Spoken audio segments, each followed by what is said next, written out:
नियंत्रण रेखा पर भारतीय सेना आतंकवादियों की चुनौती का लगातार सामना कर रही है। आतंकवादियों या घुसपैठियों को मारने के बाद भी खतरा खत्म नहीं होता। वहीं अब भारतीय सेना ने कोविड-19 संक्रमण के खतरे को देखते हुए ऐसे ऑपरेशंस में मारे जाने वाले आतंकवादियों की लाशों को हैंडल करने के लिए विशेष दिशा निर्देश जारी किए हैं। इन स्टैंडर्ड ऑपरेटिंग प्रोसीजर्स में अग्रिम क्षेत्रों में तैनात सभी ऑफिसर्स और जवानों को आतंकवादियों की लाशों को हैंडल करते समय खास सावधानियां बरतने के लिए कहा गया है, क्योंकि ये आतंकवादी संक्रमित हो सकते हैं। ऐसे इंटेलिजेंस इनपुट्स हैं कि भारतीय सैनिकों में संक्रमण फैलाने की साजिश के तहत सीमा या एलओसी पार से आतंकवादियों के साथ कोविड-19 संक्रमित लोगों की घुसपैठ कराई जा सकती है। आर्मी गाइडलाइंस में साफ किया गया है कि जो कोई भी घुसपैठियों की लाशों को हैंडल करेगा उसे समुचित प्रोटेक्टिव गियर में होना चाहिए, शरीर का कोई भी हिस्सा खुला न हो और ध्यान रखा जाए कि ऐसी लाशों को दफनाते वक्त कम से कम छुआ जाए।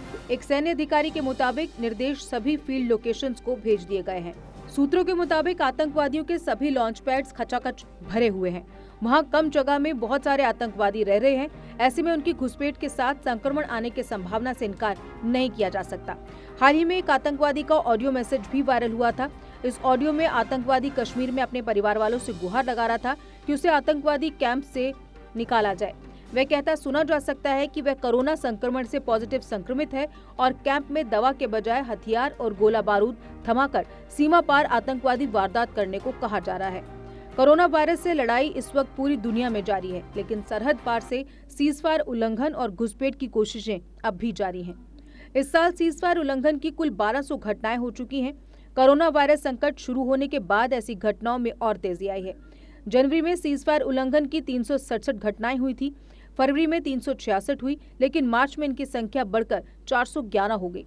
अप्रैल में अब तक पाकिस्तान 60 से ज्यादा बार सीजफायर का उल्लंघन कर चुका है।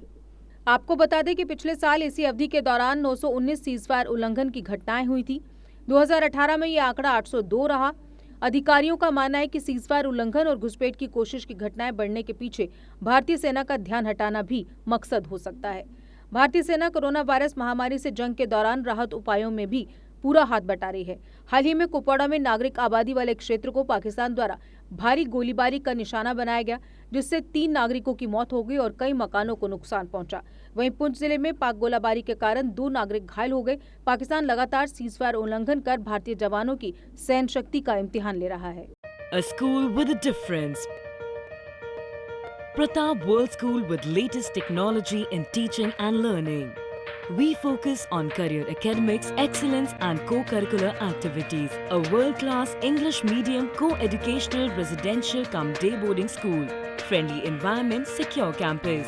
Best hostel facilities like your home. Best school for your son and daughter. Admission open for all classes. Pratap World School, Defence Road, Pathankot. JK Update is fastest growing media house in J&K with 1.5 crore monthly views. JK Update is a best platform for advertise your brands and services. If you want to advertise your products and services, please contact us on this number. Mr. Sushil Sharma, 705-109-1804. JK Update. Update रहें हमारे साथ।